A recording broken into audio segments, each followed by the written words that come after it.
This is episode 67 of Zen and the Art of Real Estate Investing with my guest, Martin Saenz of BeQuest. Martin started investing in real estate in 2008, and now BeQuest has grown in 2023 to over 75 million in assets under management with investors from all 50 states and Canada, which I thought was very interesting. Martin, welcome to the show. Thanks for having me on, Jonathan. Yeah, my pleasure. I like to start here. Growing up, did you have an interest in real estate? I did. Growing up in Jersey, which I know. Yeah, we're connecting on that. And I'm in Florida now, and you were in Florida and moved to Jersey. And but yeah, I growing up in Jersey, I used to look at the want ads in the newspaper where I would see lots of land available in West Jersey, like Phillipsburg area. Yeah. And I was always kind of curious what I could make of it, but I didn't take action till later in life. Yeah, and what led your interest in that? Was it something that family talked about, or was it just something that you kind of started to get interested in on your own? Yeah, so my dad was a corporate guy. He worked for Bell Labs Research, and my mom was a school teacher. So neither of them really had the entrepreneur bug, if you will, but I did from early on. Yeah. And so I think real estate was just kind of part of that. It was just more of a curiosity. Yeah. And so at what point did it go from curiosity to like, oh, wait, I want to take deep interest in this? And then what led to you finally taking action? Yeah. So after getting my MBA in 2001, and I got a corporate job, and that's when I officially started hating life. And then I met my spouse, my beautiful bride, a few years later, and at the corporate job, and she turned me on to Rich Dad Poor Dad, the cash flow board game, his board game, and then it all just became real to me, and I'm like, we need to start learning.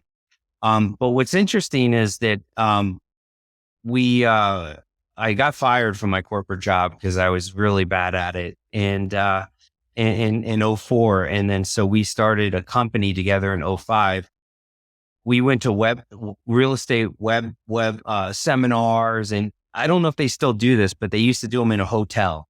Oh, yeah. Like a Wednesday night, and then they wow you and they give you some promotional whatever. And then, for the first 10 that sign up or something. And we did a bunch of that, read a bunch of books, but didn't transact until 09 on our first property. So where did you guys go from there? Yeah. So we were just growing our company, the government contracting company, and buying properties every time we closed out on a contract. And so we bought residential properties as well as some other commercial properties, all industrial. Yeah. I love flex spaces. I love Me that. Too. I think those stand the test of time. Office buildings and go kaput. Residential goes kaput, but strong industrial. I think the rule of thumb with industrial, and I know I'm going off on a tangent, but I just love this rule of thumb, is that these are block walls where the kitchens are generic laminate and everything is pretty cheap inside. And you have someone just beating up the property 40 hours a week because that's the work week for the business, versus like a residential home where someone's beating the heck out of it 24/7, 7 days a week. Yeah. And there's so many more repairs that need to happen in that scenario. Yeah, I love light industrial. I love the kind of what's happened to industrial now, where it's transformed into kind of quasi retail spaces. I own a part of an industrial park in Bridgehampton. My dad literally bought it with partners for like dirt. I don't know, probably 40 years ago. And it's now they have like fancy stuff in there because like Main Street doesn't matter to some of these businesses. So over the years, it's gone from dirt up to a multi-million-dollar facility. But if you just drove up to it, you'd be like, what is this? But it's location based because it's industrial, like right off the main. Was that something that you stayed focused on, industrial, over the years? Yeah. Yes. And reason being is that a lot of towns aren't zoning for industrial, and it's like nobody wants that in their backyard. And all these towns want are McMansions that are paying, Big taxes. handsome taxes. Yeah. And industrial parks and buildings and whatnot are sore thumbs. So if you can get industrial in a prime market, like you mentioned, I mean, that's gold. Yeah, let's take a couple steps back. We have done a couple note shows, but I think it's always good to just kind of wrap it up. When you're buying a mortgage note or as a note investor, explain to the listeners like what you're buying and then what your goal is. Like, do you want them to foreclose? Like, do you want to be foreclosing?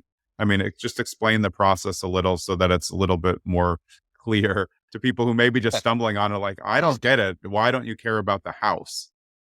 Sure. So you're buying a promissory note. So that is a note between a homeowner, borrower, and the lender that says that the lender is going to pay you money so you can acquire the property in exchange for terms, like an interest rate, the term of the loan, monthly payments, and so forth.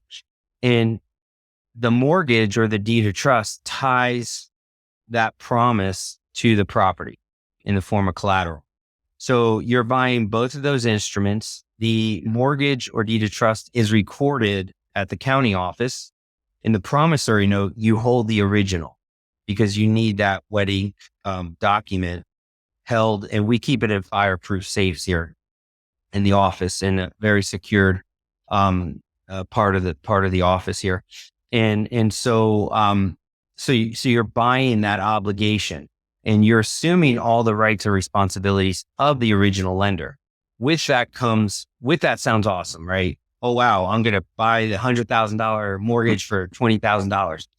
Yes, but like I said, you're assuming all the rights and responsibilities, keyword responsibility. So compliance, regulations, all these things like you have, the way with your borrower outreach, you have to be in compliance with the Fair Debt Collection Act. I mean, there's all these regulatory bodies that you have to adhere to, and so we learn though that there's two exits. You can exit through the borrower or you can exit through the property, and it's initially more lucrative to exit through the property normally. So Sure. If we just took all these mortgages that are behind in a distressed manner, just foreclosed on them and never picked up the phone to talk to the homeowners and just took back the properties and resold them, we'd 2 to 3x our money within a year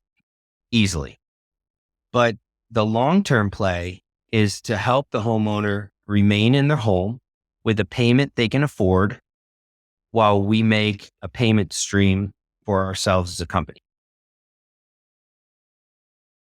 Yeah, it's interesting. That sounds so much more complicated than I think people think, who they're like, hey, I'll just take like a note investing seminar and pick them up. Where are these purchased? I mean, like, where do you go if you want to purchase notes? Yeah. So the secondary mortgage market, you're like, there's no secondary mortgage market.com where you go Right, on. right. Like Right. Scroll through like Zillow for pictures of mortgages. Yeah. How do you get them? It's called the shadow industry for a reason. And that is because it is a group of professionals, a group of investment firms that know what they're generally, in theory, know what they're doing. And there's most of the trades are negotiated trades. So between parties that know each other and have relationships. And there's a lot of reasons for that. It's because people don't want to be dragged into lawsuits. So if I sell to Joe down the street and Joe has no idea what he's doing and he doesn't get licensed in the state, right, and he calls people at midnight to collect and he's going to drag me into a lawsuit because the person's going to sue everyone on the chain. And because that's what lawyers do, right? They go for the whoever's got the money netting approach. Yeah. And then I go cast netting with my children. So that's the term.